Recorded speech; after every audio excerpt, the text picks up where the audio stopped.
নমস্কার বন্ধুরা, বৌদির হোম কিচেনে আবারও আপনাদেরকে স্বাগত জানাই। আবার একটা নতুন রেসিপি। এই দেখুন, আমি এখানে নিয়ে নিয়েছি বেশ কয়টা ব্রেড। আজকে ব্রেডের রেসিপি আপনাদের সাথে শেয়ার করব। তো প্রথমে আমি ব্রেডগুলোকে একটা ছুরির সাহায্যে চৌকোনো করে কেটে নিচ্ছি। এই দেখুন এইভাবে। তো সকালের একটা মজাদার ব্রেকফাস্ট রেসিপি আপনাদের সাথে শেয়ার করতে চলেছি। আশা করছি আপনাদের সবারই ভালো লাগবে। বাচ্চারা এই ধরনের একটু অন্যরকম ব্রেকফাস্ট খেতে সবসময় ভালোবাসে। নর্মালি বাড়িতে যা আছে তাই দিয়ে ব্রেকফাস্টটা তৈরি করব। পুরো ভিডিওটা দেখার অনুরোধ রইল। এইভাবে চৌকোনো করে করে সবগুলো ব্রেড আমি কেটে নিলাম। এই দেখুন, ব্রেডগুলো আমার কাটা হয়ে গেছে। তো চলুন এবার শুরু করা যাক। আমি এখানে কড়াইটা বসিয়ে দিয়েছি এবং কড়াইয়ে বেশি একটু রিফাইন্ড অয়েল দিয়ে দিলাম। আপনারা চাইলে এখানে বাটারও ইউজ করতে পারেন। এবং রিফাইন্ড অয়েলটা ভালো গরম হয়ে গেলে আমি কেটে রাখা সেই ব্রেডগুলোকে এর মধ্যে দিয়ে হালকা একটু ভেজে নেব।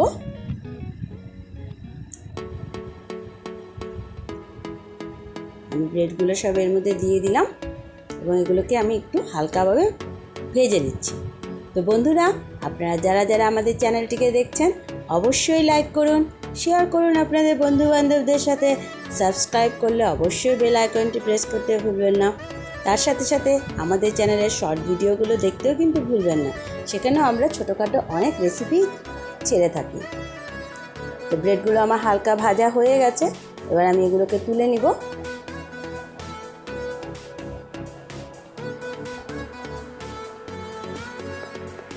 দেখুন, আমি সব ব্রেডগুলোকে কিন্তু তুলে নিচ্ছি। একটা মজাদার সকালের ব্রেকফাস্ট তৈরি হচ্ছে।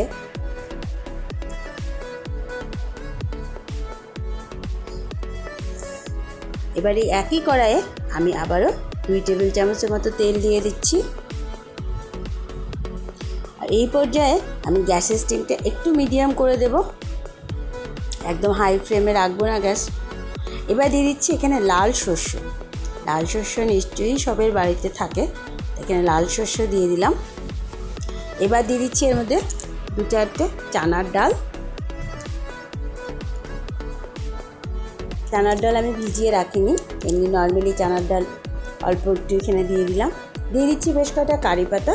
কারি পাতাটা তেলে গেলে কিন্তু দারুণ একটা স্মেল বেরোয়, আমার তো ভীষণই ভালো লাগে।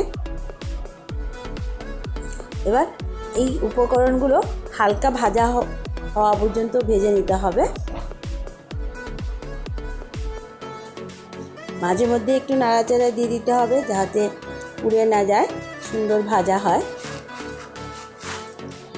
এবার আমি এর মধ্যে দিয়ে দিব একটা বড় সাইজের পেঁয়াজ কুচি।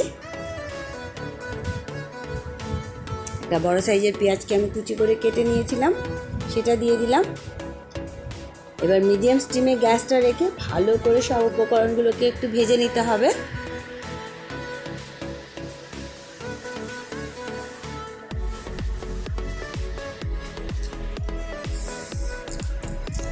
দেখুন সুন্দর ভাজা হয়ে যাচ্ছে।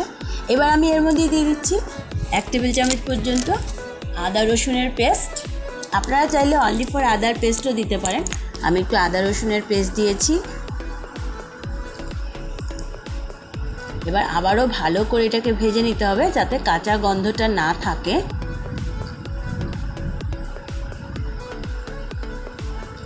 ভালোভাবে পেঁয়াজ আদা রসুনের পেস্টটাকে ভেজে নিলাম।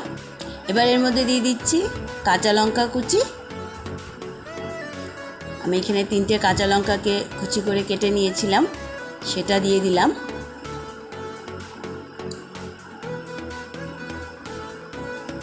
ভালো করে পেঁয়াজটা কিন্তু আমার ভাজা হয়ে এসছে দেখুন। এবার এর মধ্যে গুঁড়ো মশলা বলতে পরিমাণ মতো হলুদ গুঁড়ো দিয়ে দিচ্ছি, আর দিয়ে দিচ্ছি আধা চামচ মতো লঙ্কার গুঁড়ো। একটু ঝাল ঝাল ফ্লেভার হবে, খেতে দারুণ লাগে। বেশি ছোট বাচ্চাদের জন্য করলে আপনারা ঝালটা অ্যাভয়েড করতে পারেন।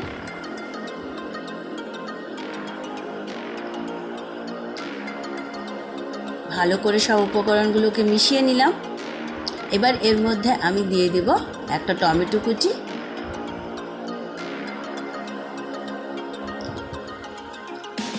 সব উপকরণগুলোকে ভালো করে মিশিয়ে নিয়ে এবার এর মধ্যে সামান্য একটুখানি জল দিয়ে দেব, কেননা সব মশলাগুলো ভালো করে ভাজতে হবে এবং টমেটো পেঁয়াজও ভালো করে সেদ্ধ হতে হবে। সামান্য একটুখানি জল দিয়ে দিচ্ছি এর মধ্যে, আর মিডিয়াম স্টিমে এটাকে রান্না করে নিচ্ছি। দেখুন আমার পেঁয়াজটা ভালো হয়ে যাচ্ছে সেদ্ধ। এবার সামান্য একটুখানি লবণ দিয়ে দিলাম, কেননা ব্রেডের মধ্যে লবণ থাকে, তাই লবণের পরিমাণটা আপনারা খুব বুঝে দেবেন।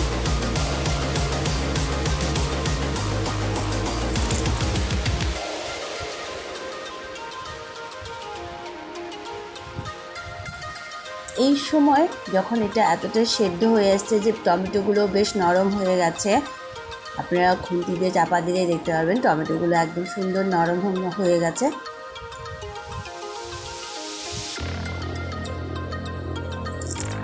এবং মশলার জলটাও অনেকটাই টেনে গেছে। তখন আমি এর মধ্যে দিয়ে দিচ্ছি 2 টেবিল চামচ পরিমাণে টক দই। যেহেতু টক দই দিয়েছি, সামান্য একটু চিনি তো দিতেই হবে। আগে প্রথমে ভালো করে টক দইটাকে মিশিয়ে নিই।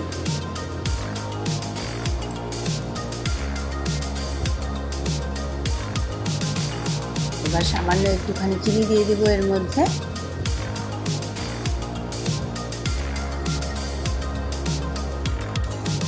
চিনিটা আমি দিয়ে দিলাম। সবগুলো উপকরণ ভালো করে মিশিয়ে আরও কয়েক সেকেন্ড এটাকে রান্না করে নিব। দেখুন পেঁয়াজ টমেটো খুব সুন্দর কিন্তু সিদ্ধ হয়ে গেছে এবং মিশমিশে হয়ে গেছে। আর একটুখানি আমি এর জলটাকে টানিয়ে নেব, তাতে মশলাটাও আরেকটু ভাজা হয়ে যাবে। এবার একটু দিয়ে দিচ্ছি টমেটো কেচাপ, 1 চামচ মতো টমেটো কেচাপ দিয়ে দিলাম। একটু ফ্লেভারটা বাড়ালে টেস্টের বাচ্চারা খেতেও খুশি হয়ে যায়। বাচ্চাদের তো মুখের স্বাদের উপরেই সব কিছু নির্ভর করে। এই দেখুন মশলার জল কিন্তু পুরোটাই টেনে এসছে। এবার আমি এর মধ্যে ভেজে রাখা ব্রেডের টুকরোগুলোকে দিয়ে দেব এবং খুব ভালোভাবে মশলার সাথে মিশিয়ে নেব।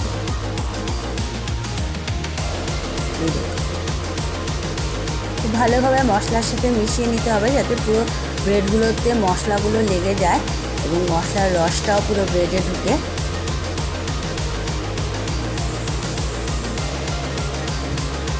এইভাবে ভালো করে উল্টে পাল্টে মশলাগুলোকে ব্রেডের সাথে আমি মিক্স করে নিচ্ছি।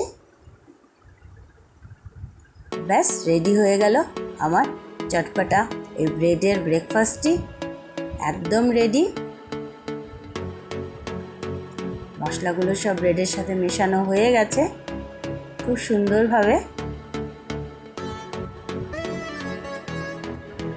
দেখুন এবার গ্যাসটা আমি বন্ধ করে দিচ্ছি। এটা আমার পুরো রেডি। চলুন নামিয়ে নেওয়া যাক।